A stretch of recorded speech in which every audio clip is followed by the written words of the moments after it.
ध्यानाभ्यास के लिए कृपया अपने नेत्रों को बंद कर लीजिए और अपना ध्यान अपने शरीर पर ले आइए। सिर से पांव तक मूर्त शरीर भी है और अपना अमूर्त शरीर भी है। इसलिए इस क्षेत्र के दो स्वामी हैं, उद्गल और जीव। यह अकेली उद्गल की काया भी नहीं है और अकेली जीव की काया भी नहीं है। उद्गल की काया इंद्रिय गोचर है और हमारी काया मात्र स्व संवेदन गोचर है। हमारे स्वयं के ही अनुभव में आती है। यहाँ आराम या वेदना की स्थिति नियम से पाई जाती है। इसलिए इसके द्वारा हमें अपना अनुभव होता है।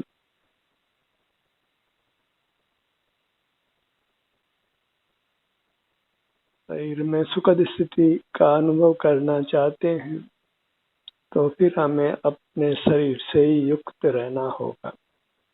बाहर की दुनिया का सुख, विषय सुख छोड़ना होगा।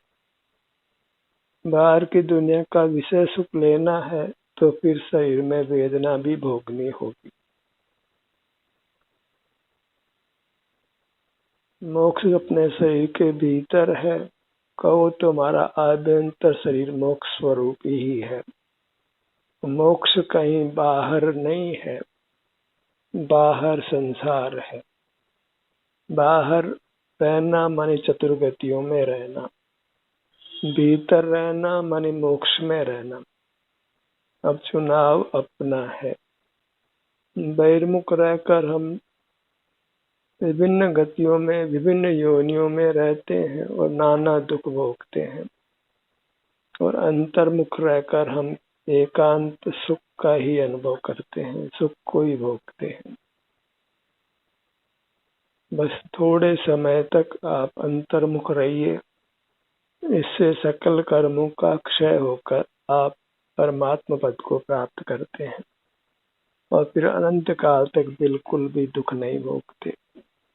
तो अंतर्मुख रहने का मार्ग ही उत्तम है, वही ग्रहण करने योग्य है। इसी में हमें सुख शांति का अनुभव होता है। हमारा शरीर वेदना रहित रहता है और हम जन्म मरण की प्रक्रिया से छूटकर निर्वाण को प्राप्त करते हैं, मोक्ष दशा को प्राप्त करते हैं, परमात्मा होकर अनंत काल तक रहते हैं।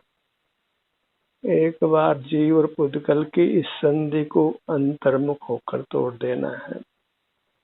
फिर पुद्गल के साथ रहने से जो चित्र विचित्र दशाएं हमारी बनती हैं, हम वैरूपिया बनते हैं, विभिन्न प्रकार के परिणाम होते हैं, उन सब से हम बच जाते हैं और एक परमानंद दशा को भोगते हुए रहते हैं। इस काम में सातिशय लाभ है। इसलिए अपने समय को अंतर्मुख रहने में ही लगाइए। और जो बाहर की उपलब्धियां हैं वे नाना जोखिमों सहित हैं और नाना प्रकार से हम दुख भोगते हैं, जन्म मरण करते हैं। अपने ध्यान को अपने पर लाइए, स्वाधीन बनिए। विषयों के लोभ को छोड़िए, विषय सुख के लोभ को छोड़िए। अपने सन्मुख रहकर ही आप स्वाधीन सुख को भोग लेते हैं और कोई विकल्प भी नहीं होता, कोई आकुलता भी नहीं होती। कोई ज्ञान का व्यवसाय नहीं करना है। ज्ञान शब्दों के संख्या के आश्रित है, मूर्त पदार्थों के आश्रित है, अत्यंत पराधीन और आकुल व्याकुल रूप है और अपना अनुभव अत्यंत शांत और सुखद है। अनादि से हमको ज्ञान का पक्ष रहा है और वह पक्ष प्राय छूटता नहीं है। सकल परिग्रह का त्याग कर लेने पर भी पंच महाव्रत अंगीकार कर लेने पर भी जीव को ज्ञान का पक्ष छूटता नहीं है और वह इस प्रकार इंद्रिय ज्ञान से, मानसिक विकल्पों से अपने आप को मुक्त नहीं कर पाता है। बाहर का वेश बदलता है, अंतरंग का रूप बदलता नहीं है, क्योंकि जीव बहिर्मुख रहता है। जो रूप परिवर्तन होता है बस वह अंतर्मुख होने से होता है, अन्य किसी प्रकार से संभव नहीं है।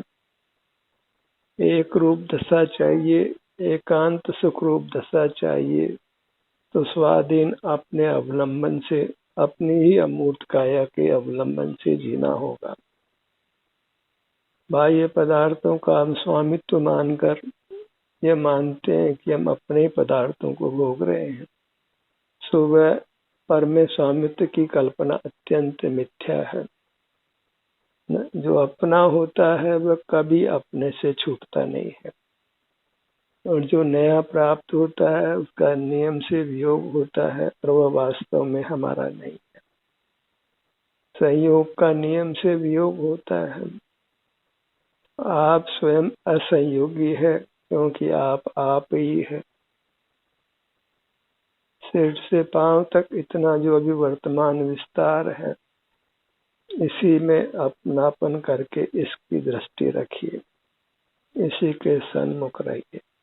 कुछ बाहर की उपलब्धियों में सिवाय भयंकर दुखों के कुछ भी नहीं है। बहिर्मुख रहने से सिवाय अपने पांव पे कुल्हाड़ी मारने के अलावा कुछ नहीं।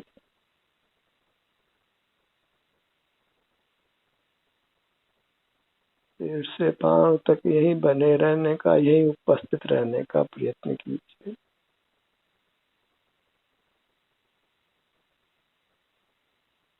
गुरु यदि शिष्य को दीक्षित करता है, मोक्ष मार्ग में लगाता है, तो बस वह उसे अपने में उपस्थित रहने की ही आज्ञा देता है और योग्य शिष्य उस आज्ञा को स्वीकार कर अपने सन्मुख रहता है।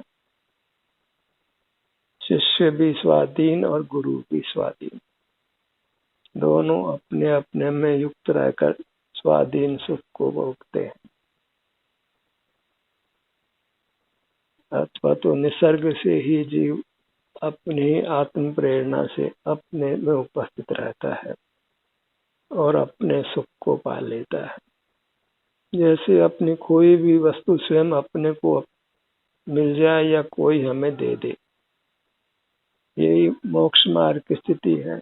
स्वयं मोक्ष मार्ग हमको अपने से मिल जाए, अपने सन्मुख होने से, या कोई हम बताए कि सुख हमारा ही स्वरूप है, तो फिर हम उसकी बात को यदि मानकर अपने सन्मुख होते हैं तो फिर शांति को पा लेते हैं।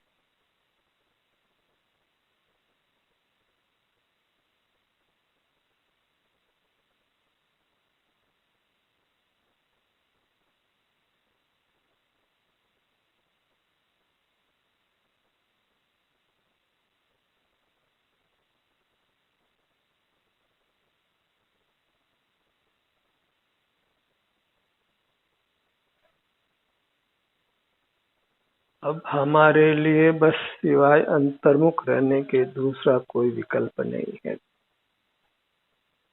आयु थोड़ी है, हमको अपने को व्यर्थ के कामों में नहीं लगाना है, लोक परिचय में नहीं रहना है, क्यों लोक संज्ञा से बड़ा कोई दुख नहीं है। लोक परिचय में रहना ही दुख का हेतु है। बस अपना परिचय वही पर्याप्त है और वही सुख का वास्तव में कारण है। कहा भी है, निज परिचय सुख चैन, पर परिचय दुख देन। लोक में अपनी पहचान करने वाले, अपने सन्मुख रहने वाले लोग अत्यंत विरल हैं, इसलिए लोक के संग में कुछ भी प्राप्ति होना संभव नहीं है। लोक से सब अपेक्षा छोड़ दीजिए, मूर्त पदार्थों के पास तो सुख है ही नहीं। जो अमूर्त हैं, जीव हैं, उनमें मोक्ष मार्गी अत्यंत विरल है। इसलिए पर की आशा छोड़कर स्वाधीनता से अपने सन्मुख रहने का दिन और रात प्रयत्न करिए। इस मनुष्य जन्म को वृथा नहीं गंवाना है। अद्भुत है, अनुपम है ये मनुष्य जन्म। बस परमात्म दशा की पहले की सीढ़ी है ये, जहाँ से हम छलांग लगाकर मोक्ष में जा सकते हैं, माने अपने में जा सकते हैं। इन योनियों में अपने में जाने का प्राय अवसर नहीं होता है। ये न तुमको देशना ही प्राप्त होती है और प्राय वह निसर्ग से भी अपने से युक्त नहीं रह पाते, क्योंकि उनको खाने पीने आदि की व्यवस्था में बहुत कष्ट होता है। उसी में उनका सारा समय व्यतीत हो जाता है। हमको सब प्रकार की अनुकूलता है, तो बाहर के प्रलोभनों को छोड़कर अपने ही आनंद मूर्ति को भोगिए। त्वरा से हमको संसार सागर से पार हो जाना है। बस एक कदम ही तो उठाना है बाहर से भीतर आने का। दूसरा कोई कदम है भी नहीं मोक्ष मार्ग।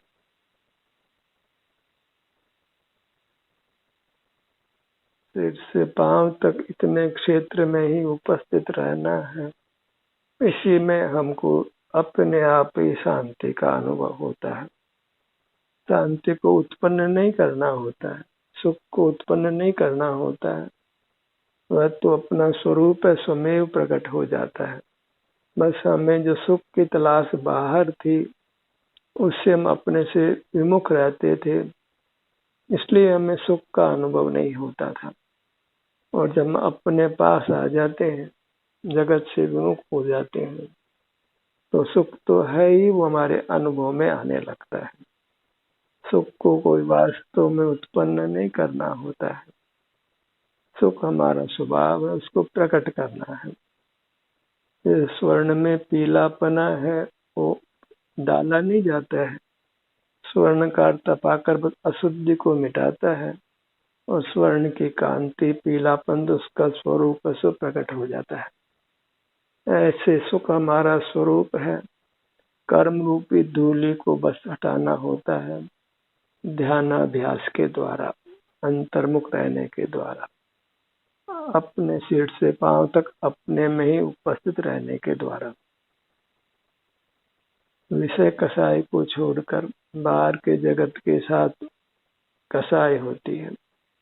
बाहर के जगत को ही विषय कहते हैं, बाहर के जगत को ही माया कहते हैं। माया का जाल बहुत खतरनाक है। जहाँ बाहर में आए वह नाना प्रकार के दुख अपने आप ही खड़े हो जाते हैं। कोई दुख को उत्पन्न नहीं करना पड़ता है, बस बहिर्मुखता ही दुख को उत्पन्न करती है और अंतर्मुखता सुख को उत्पन्न करती है। इतना सा न्याय जान लीजिए। इतना ही स्वपर का विवेक है कि सुख अपने में है और दुख बहिर्मुख रहने से होता है।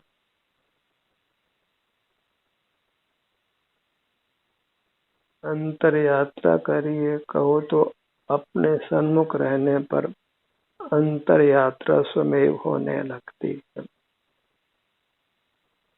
ध्यान एकाग्रता को कहते हैं, पर एकाग्रता के मायने प्राय लोग को मालूम नहीं।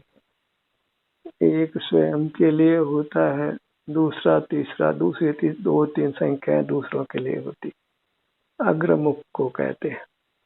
तो अपने सन्मुख होने का नाम एकाग्रता है। जो एक नहीं है, आप नहीं है, पर पदार्थ है, उनके सन्मुख होने का नाम अनेकाग्रता है। एक का विपरीत अनेक है। जो एक नहीं है वो अनेक है, वो पर पदार्थ है। तो अनेकाग्रता को छोड़ना है, एकाग्रता को करना है। इतना ही मोक्ष मार्ग है। विभिन्न पदार्थों का सेवन छोड़कर एक अपना सेवन करना है। लोग बहुत परिग्रह संचय करते हैं, नाना प्रकार के पदार्थों को भोगते हैं, तथापि उनका जीवन सफल सुखद नहीं हो पाता है। और जो किंचित भी परिग्रह नहीं रखते, केवल अपने सन्मुख रहते हैं, वे 3 लोक के अधिपति परमात्मा हो जाते हैं। अधिपति तो क्या कहें, 3 लोक उनको परमात्मा मानता है। परमात्मा तो स्वयं अपने ही अधिपति होते हैं, अपने ही नाथ होते हैं।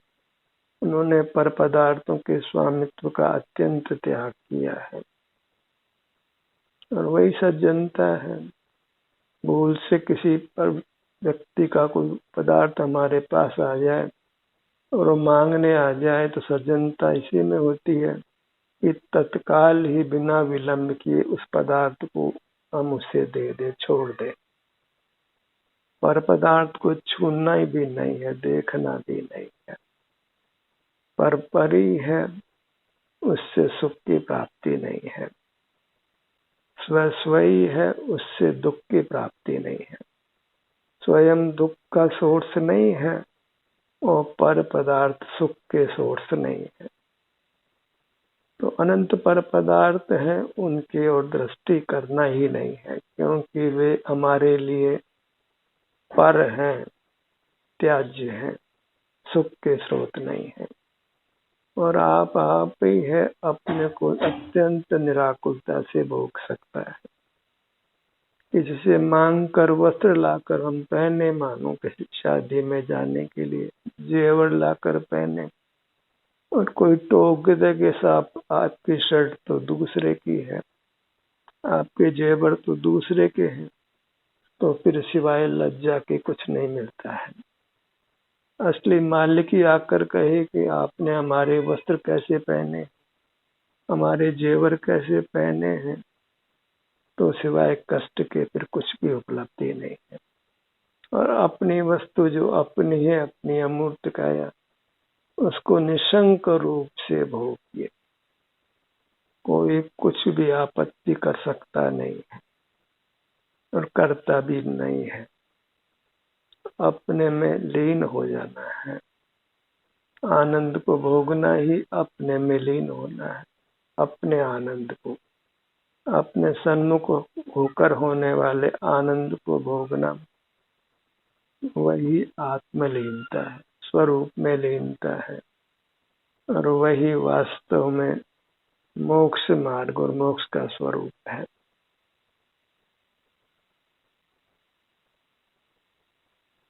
कर्तव्य इतना ही है कि आप बस अपनी सीमा में बने रहें, अपने सिर से पैरों तक।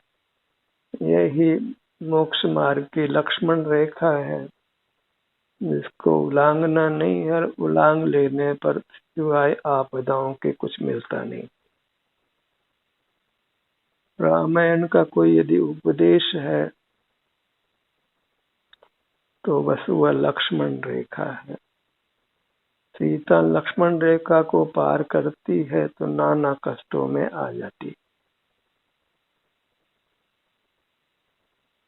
और कितने कष्ट हो सकते थे इसकी कोई सीमा नहीं है।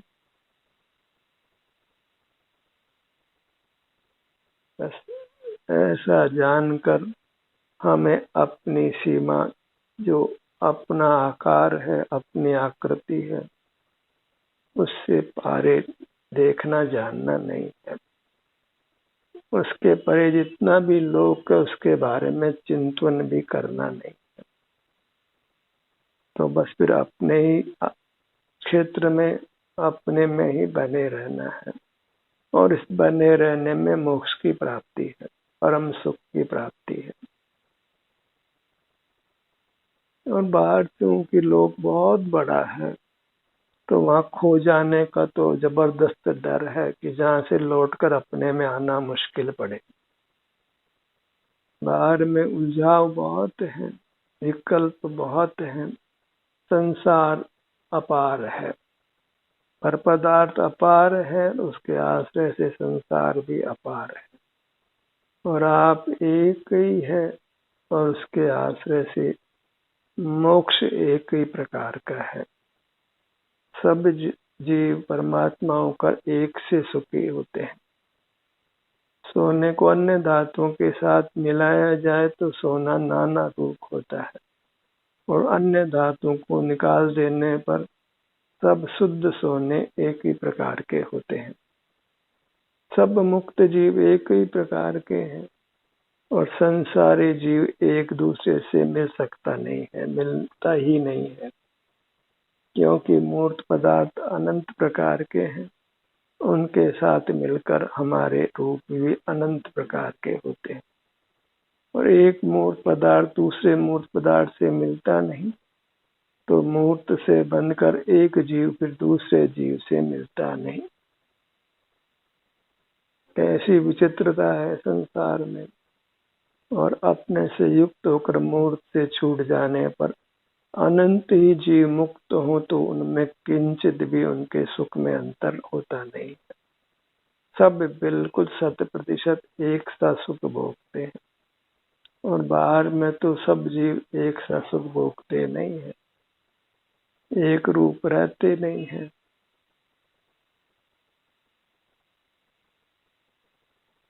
अपने फिंगर्स का जो प्रिंट है वो सबका अलग अलग है, कोई किसी का प्रिंट मिलता नहीं है। शरीर का कोई भी हिस्सा दूसरे से मिलता नहीं है, और हमारे शरीर का रूप भी एक शरीर का कभी रहता नहीं है। जो अभी है अगले समय में ठीक वैसा नहीं है। इस प्रकार पुद्गल विचित्र प्रकार का होता है, और उसके आश्रय में जो हम रहते हैं तो हम भी विचित्र प्रकार के होते हैं। और विचित्रता में सुख नहीं है, सुख एक रूपता में है, क्योंकि सुख ही हमारा धर्म है, और सुख एक ही प्रकार का होता है। शुद्ध सुख, इंद्रियातीत सुख, वो एक ही प्रकार का होता है, दो प्रकार का नहीं होता।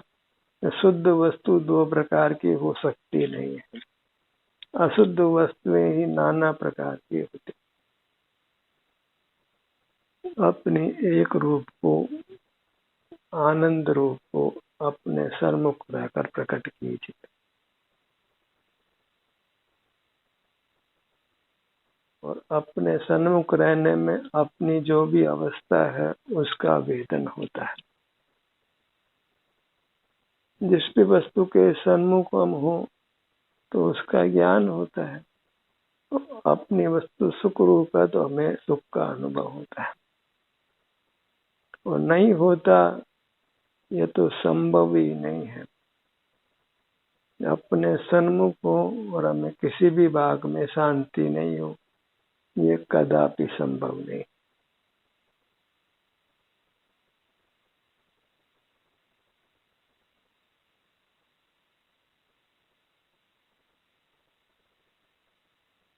जो जैसी वस्तु है उसका वैसा अनुभव नियम से होता है। मिस्त्री को मुंह लगाए वो मीठा नहीं, नमक को जीभ पर रखे और खारापन ज्ञान में ज्ञात नहीं हो। अग्नि को छुए गर्माश नहीं हो, बर्फ को छुए ठंडक अनुभव में नहीं है। क्या कभी ऐसा हुआ है? अपने सन्मुख हो और हमें सुख का अनुभव नहीं हो, ऐसा कभी हो सकता नहीं है। अपने सन्मुख होंगे, नेत्र बंद कर सिर से पांव तक आएंगे, तो नियम से आपको सुख शांति का अनुभव होगा। और आप कितने ही रोगी हो, आप स्वस्थ होने लगेंगे। कितने चिंता और तनाव में हो, आपका तनाव चिंता क्रम से मिटने लगेगी। पानी कितना भी गर्म हो, फ्रिज में रखोगे तो उसके ठंडा होना ही होगा। और पानी कितना ही बर्फ क्यों ना हो, अग्नि पे चढ़ेगा तो वो उड़ने ही वाला है, तो अपनी शीतलता खोने ही वाला है। तो जैसा आश्रय वैसा परिणाम। मूर्त पदार्थों का आश्रय, अचेतन जड़ पदार्थों का आश्रय अपने को अचेतन जड़ जैसा बनाता है। अचेतन तो नहीं बना सकता है, लेकिन अचेतन जैसा बनाता है। माने हम अपने सुख से वंचित हो जाते हैं और अपने सन्मुख होते हैं, तभी हम वास्तविक अपने शुद्ध रूप से जीव होते हैं, परमात्मा होते हैं। आत्मा का शुद्ध रूप परमात्मा है और आत्मा का अशुद्ध रूप उसका संसारी बना है। हम अभी अशुद्ध हैं तो और शुद्ध होना है, तो इस काम का बीड़ा उठाइए और इस काम को करके ही शांति पाइए। जब तक यह काम पूरा नहीं हो, आपको अंतर्मुख रहने का श्रम करना है।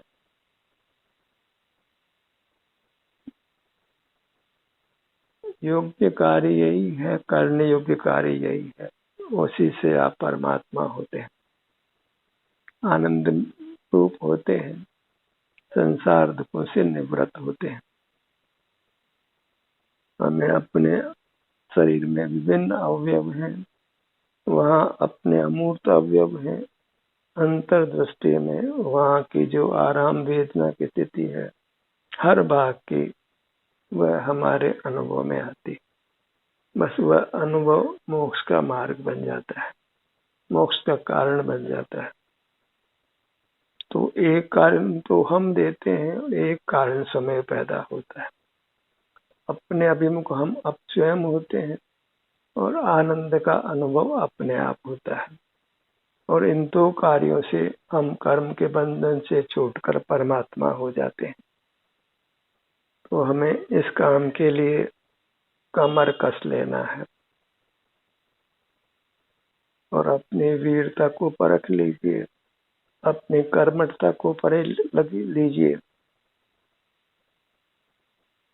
अपनी सज्जनता को परख लीजिए, क्योंकि संसार में रहना, विषय भोगना, वह तो कतई अच्छा नहीं है।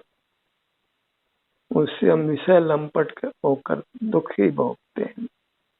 तो मूर्त पदार्थ जो विषय है उनका त्याग करके अपनी चिन्ह मूर्त जो वास्तव में परमात्मा स्वरूप है, ब्रह्म स्वरूप है, आनंद रूप है, उसके सन्मुख रहकर स्वाधीन उत्तम सुख को भोगिए और इस प्रकार अविनाशी मोक्ष के सुख को प्रकट कर लीजिए और फिर आत्मा नहीं परमात्मा होकर अनंत काल तक रहना है। लोग भले ही परमात्मा का स्वरूप कुछ भी निर्धारित करें, पर अपने सन्मुख होने से जो अपना अमूर्त रूप प्रकट होता है, असीम सुख का ही अनुभव रहता है, वही वास्तविक परमात्मा दशा है जिसको हमने पा लेना है।